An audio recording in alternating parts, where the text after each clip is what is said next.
warahmatullahi wabarakatuh. Halo Sobat Maritim semua, senang sekali bisa kembali menyapa Sobat Maritim dalam Edu Maritim Podcast. Masih bersama saya, Ivori, yang akan menemani Sobat Maritim semua dalam Si Pencatat Series episode yang kedua.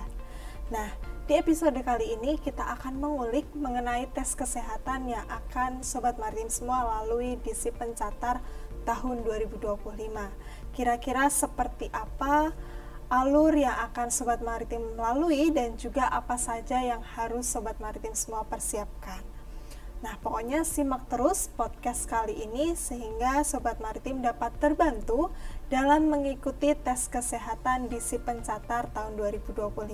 Kita sudah ditemani oleh Dr. Agung sebagai narasumber kita dari tim kesehatan. Selamat siang Dr. Agung. Selamat siang. Gimana kabarnya, Dok? Alhamdulillah baik. Nah, dari Sobat Maritim nih, Dok, banyak sekali pertanyaan mengenai persiapan tes kesehatan di Si Pencatat tahun 2025.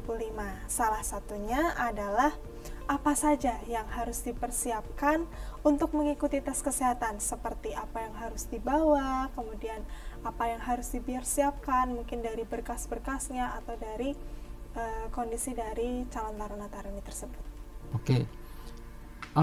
Kalau untuk tes pemeriksaan kesehatan ya di sini ya, sebenarnya memang ada beberapa syarat atau mungkin berkas yang harus dibawa ya. Tapi syarat yang pertama adalah yang jelas harus sehat kondisinya, istirahat yang cukup lah ya, kurang lebih tidur minimal 4 jam atau minimal 6 jam lah ya kalau bisa sebelumnya.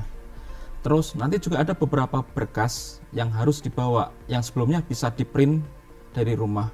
Karena nanti ada beberapa dokumen itu, contoh ada surat pernyataan, surat inform consent, persetujuan pemeriksaan, dan selain itu ada surat riwayat kesehatan yang sebelumnya memang harus di print, nanti akan diupload di web PIP Semarang. Jadi nanti bisa di print, dipersiapkan dari rumah. Nanti ada juga tanda tangan materai, butuh tanda tangan orang tua. Nanti juga harus membawa kartu ujian yang jelas. Selain itu nanti juga akan harus membawa foto, karena itu sebagai dokumen yang akan ditempel di formulir pemeriksaan kesehatannya. Setelah itu nanti juga ada beberapa checklist atau form kesehatan yang akan kita bagi pada saat on the spot. Nanti ketika akan melakukan tes kesehatan mungkin minimal H-7 untuk pemeriksaan kesehatan mungkin sudah akan kita upload beberapa berkas dokumen tersebut. Jadi nanti kalau bisa dipersiapkan dari rumah, karena nanti ketika belum dipersiapkan nanti otomatis akan memperlambat prosesi tes kesehatan tersebut ya. Kemudian Pak, jenis-jenis pemeriksaan apa saja yang dilakukan oleh para calon taruna? Apakah nanti meliputi kesehatan secara fisik saja atau juga meliputi kesehatan mental atau psikologi? Oke, kalau untuk tes kesehatan di sini yang jelas mulai dari atas kepala sampai ke kaki nanti akan kita cek semua ya. Mulai dari ujung rambut sampai ke ujung kaki nanti kita akan cek semua, mulai dari atas kepala termasuk mata. Nanti mata juga akan melakukan pemeriksaan tes buta warna, tes ketajaman mata yang nanti visus atau nanti kita bisa lihat kurang lebihnya minusnya. Terus nanti juga ada pemeriksaan fisik mata, THT nanti juga akan kita cek audiometri ya, tes pendengaran. Nanti ada juga tes fisik telinga, kita cek gendang telinga ya, utuh atau sobek. Terus nanti juga kita cek mulai mulut, gigi. Selain itu mulai dari dada, perut, kaki, tangan, termasuk nanti alat kelamin juga akan dicek, baik laki-laki ataupun perempuan ya. Selain itu juga ada pemeriksaan penunjang lainnya, pemeriksaan laboratorium darah dan urin. Setelah itu ada pemeriksaan EKG atau rekam jantung. Setelah itu ada pemeriksaan audiometri, tadi pendengaran sudah, visus sudah ya, kurang lebihnya pemeriksaan penunjang seperti itu ya. Termasuk nanti tinggi badan, berat badan pun juga akan kita cek ya. Di sini yang paling sering ditanyakan nih tinggi badannya, kurang lebihnya ya. Kalau untuk taruna kurang lebih minimal adalah 160. Kalau untuk taruni 155 cm, betul? Betul. Ya. Jadi memang ada persyaratan tinggi badan, berat badan, dan berat badannya nanti kita akan cek BMI-nya, body mass index-nya. Apakah memang cukup, overweight atau obesitas ya, itu nanti juga akan menjadi salah satu faktor penilaian. Setelah itu ada sikap bentuk tubuh ya, dalam posisi berdiri tegap. Setelah itu nanti akan dicek juga kaki X atau kaki O. Setelah itu nanti juga akan melakukan pemeriksaan di kaki ada varises. Ya, tadi semacam di genital ada hidrogel, ada varikogel, semacam itu. Di anus pun juga nanti akan kita cek hemoroidnya. Jadi memang benar-benar kompleks pemeriksaannya mulai dari atas kepala sampai ke kaki. Insya Allah nggak ada yang kelewatan. Ya, kalau untuk tadi ada masalah tes psikologi atau tes mental, itu nanti bakal ada dari bagian lain yang akan melakukan tes pemeriksaan sendiri di lain hari. Ya. Jadi dari tim sendiri ya Pak? Ya, jadi nanti bakal ada tim sendiri yang dari tim psikologi akan melakukan tes psikologi tersebut. Jadi nanti kalau misalnya ada yang obesitas Pak, itu otomatis pengurangan nilai ya Pak ya? Ya, otomatis kalau ada obesitas ataupun bahkan overweight, ya itu nanti akan menurunkan dari penilaian kita. Yang seharusnya dia kalau misalnya dalam berat badan cukup nih, tinggi badan ideal, berat badan ideal, kita masuk ke grade yang pertama, status yang pertama. Tapi ketika ada obesitas ataupun overweight, nanti bisa masuk ke status yang kedua, yang artinya di bawah dari status yang utama yang kita cari, semacam itu.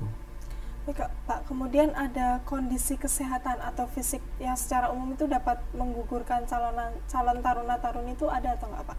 Seperti misalnya ada yang bentuk kakinya X atau O atau buta warna atau mungkin keloid atau mungkin ada yang punya riwayat asma Pak, itu akan mempengaruhi atau tidak? Ya. Jadi memang sebenarnya ada beberapa kondisi yang dia bisa dikatakan mutlak untuk dikatakan menggugurkan dari tes pemeriksaan kesehatan. Ya, salah satunya yang benar-benar kita garis bawahi adalah buta warna. Nanti pun juga akan ada surat pertanggungjawaban mutlak bebas buta warna. Ya, yang bakal di-print juga karena untuk syarat menjadi pelaut adalah bebas buta warna. Itu yang syarat pertama.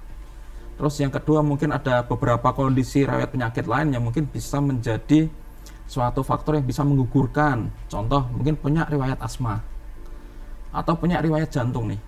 Terus setelah itu mungkin riwayat penyakit di telinga yang gendang telinganya bisa sampai berlubang atau sobek.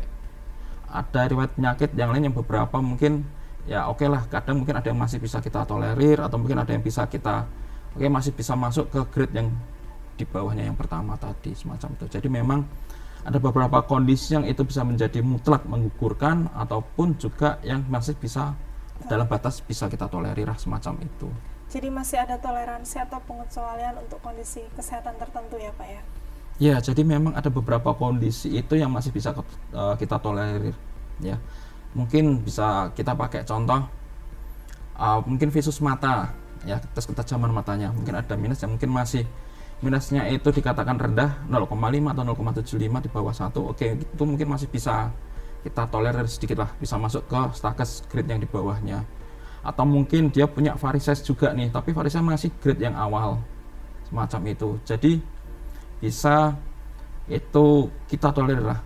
Contoh mungkin berat badan seperti tadi, kalau obesitas itu udah berat ya, tapi kalau misalnya masih dalam tahap overweight aja nih, di atasnya normal, itu oke lah, masih bisa menjadi suatu kita pertimbangkan lah, semacam itu mungkin.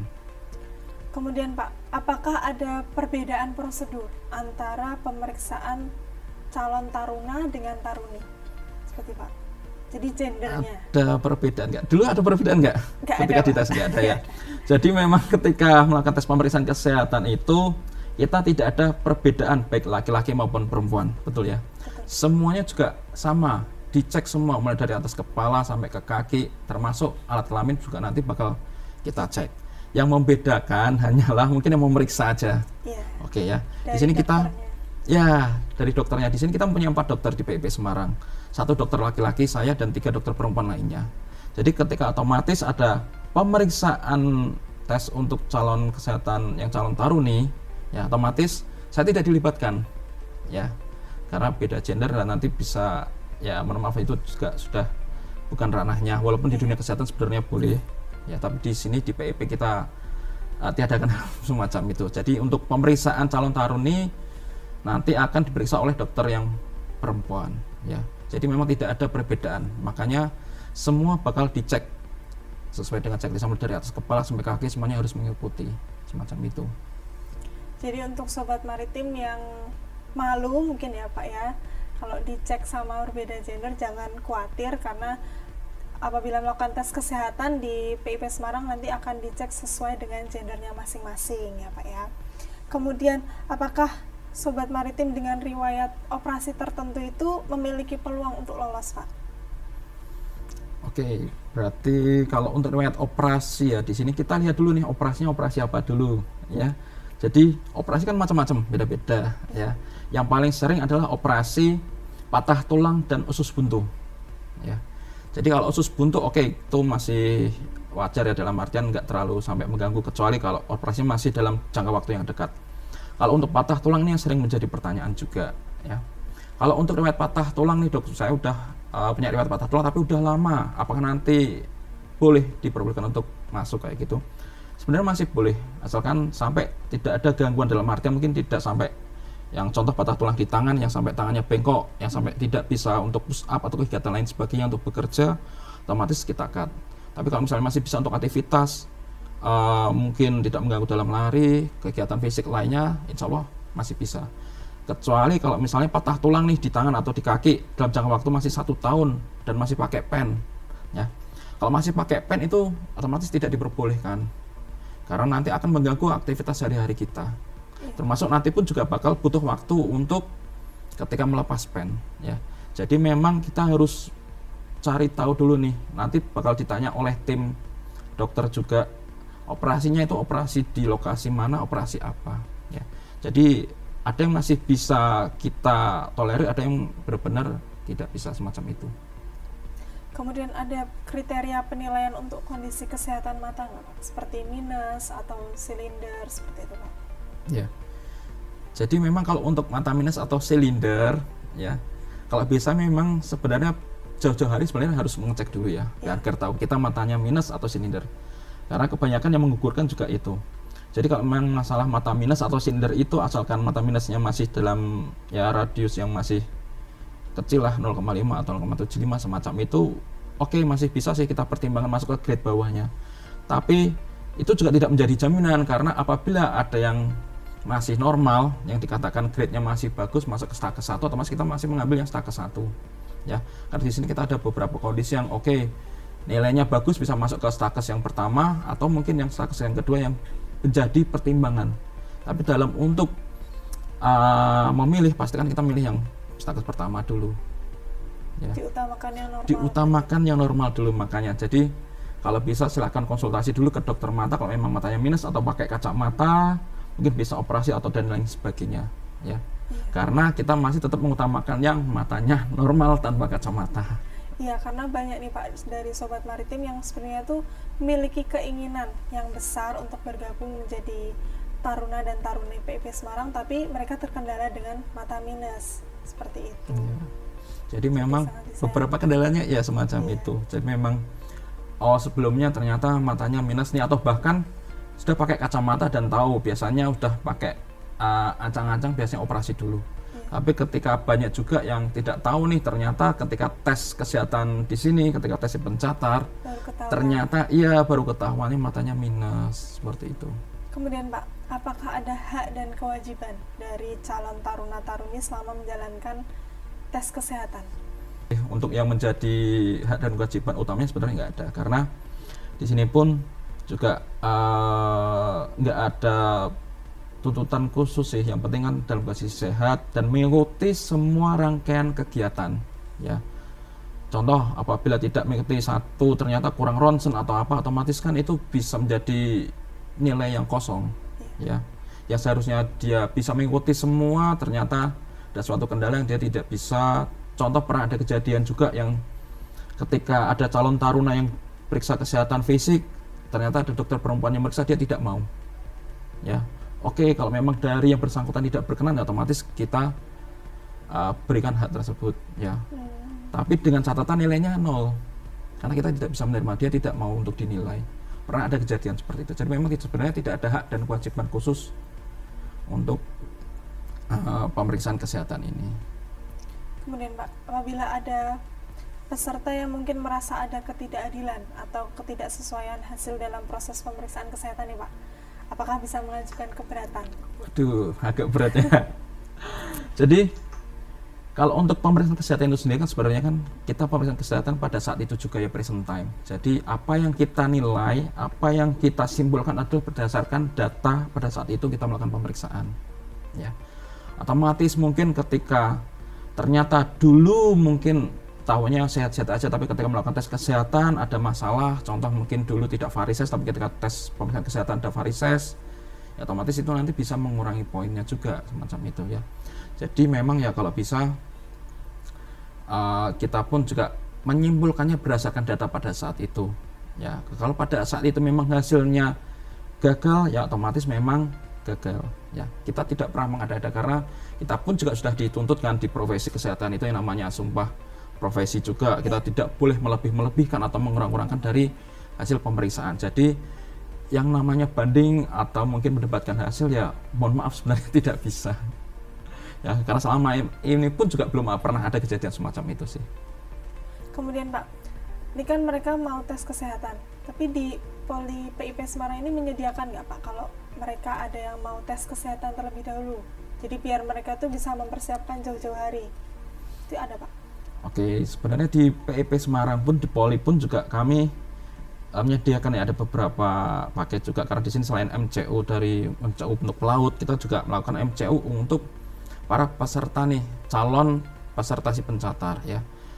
Mumpung masih ada waktu, bisa aja sih silahkan melakukan pemeriksaan ke poliklinik ya. Jadi nanti ada semacam MCU untuk persiapan tes kesehatan si pencatar. Jadi agar tahu sejauh mana sih ambangnya ini kesehatannya ya. Bisa kita cek sih anaknya nanti, oh ternyata ada yang harus dibenahi, ada yang oke sudah fine-fine aja. Karena yang namanya kesehatan itu sebenarnya bisa kita benahi sih, tapi ya ada yang bisa kita benahi dalam jangka waktu dekat, ada yang bisa jangka waktu panjang, atau mungkin bahkan tidak bisa kita benahi sama sekali.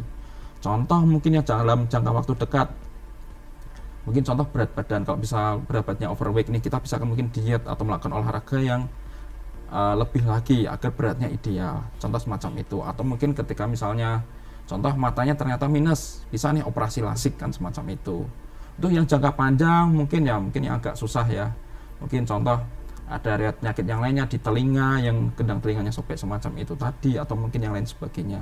Kalau yang benar-benar tidak bisa dibenahi ya contoh tadi seperti buta warna ya, itu memang benar-benar masalah kesehatan yang tidak bisa dibenahi karena itu memang ada faktor dari keturunan juga di sarafnya ya. Jadi memang kalau berkenan atau berminat untuk melakukan tes kesehatan persiapan, monggo bisa datang ke Poliklinik PIP Semarang agar kita tahu nih sudah sejauh mana persiapannya. Jadi semacam itu. Berarti membuka untuk pemeriksaan mandiri dan konsultasi ya Pak ya? Ya, nanti pun setelah hasilnya keluar, monggo kalau misalnya mau konsultasi dengan tim dokter juga bisa. Dan nanti pun kita akan memberikan saran juga semacam itu ya. Jadi memang kalau bisa pun semuanya kita tes dalam kondisi sehat, inginnya seperti itu. Untuk dampak kondisi kesehatan yang tidak memenuhi syarat terhadap calon taruna-taruni ini akan mempengaruhi mereka di masa depan atau enggak Pak?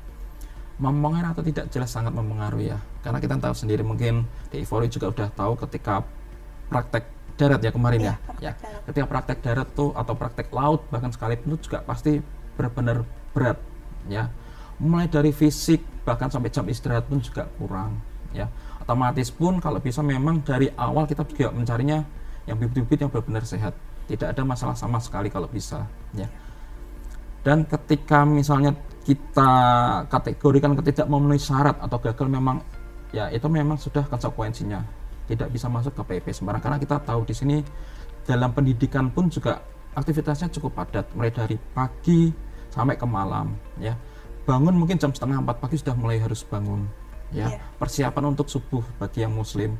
Setelah itu ada olahraga pagi, kegiatan bersih pagi diri dan lain sebagainya, perkuliahan sampai sore, bahkan malam pun kadang masih ada perkuliahan juga. Baru istirahat mungkin jam 9 atau jam 10 malam. Jadi memang cukup padat. Ada otomatis memang kita harus benar-benar mencari yang benar-benar fit dan siap sehat semacam itu. Apa pesan Bapak sebagai dokter kepada para sobat maritim yang di rumah agar dapat mempersiapkan diri secara maksimal untuk menghadapi tes kesehatan nantinya Pak? Oke, sebenarnya kalau pesan sebenarnya tadi udah kita rangkum semua ya. Ya itu pesan semua sih, itu tipsnya juga ya. Oke. Jadi kalau sebenarnya pesan-pesan sih nggak ada. Yang penting jaga kondisinya, jaga kesehatan. Apabila memang berminat untuk mendaftar di PP Semarang, benar-benar harus dijaga. Ya, yang namanya musibah kita nggak tahu juga. Kadang mungkin H-2 untuk tes kesehatan dari luar kota ketika perjalanan ada kecelakaan. Pernah kami mengalami seperti itu. Kita mau tes kesehatan ternyata ada luka bekas kecelakaan. Ya jadi memang harus benar-benar dijaga kesehatannya mulai dari sekarang. Kalau bisa juga monggo kalau mau persiapan dulu. Beberapa poin yang memang mungkin ada yang jadi masalah bisa kita perbaiki semacam itu. Ya jadi memang harus benar-benar dalam kondisi fit di sini. Baik, perbincangan hari ini memberikan gambaran bagi Sobat Maritim akan hal-hal yang mungkin menjadi pertanyaan pada saat akan mengikuti tes kesehatan di Sipencatar 2025 PIP Semarang. Jaga kondisi, jaga kesehatan sesuai dengan yang Dr. Agung sampaikan tadi, sehingga pada saat kita melakukan tes kesehatan dapat mendapatkan hasil yang maksimal sesuai dengan apa yang kita inginkan dan dapat lanjut ke tes-tes selanjutnya. Baik, Dr. Agung, terima kasih atas kesempatan dan juga tips-tips yang sudah Dr. Agung bagikan kepada Sobat Maritim semua yang akan menjalankan tes kesehatan. Sama-sama. Demikian untuk Sipencatar Series episode yang kedua di Edu Maritim Podcast kali ini. Sampai jumpa di episode selanjutnya. Saya Ivory pamit undur diri dan salam Pro Prestasi.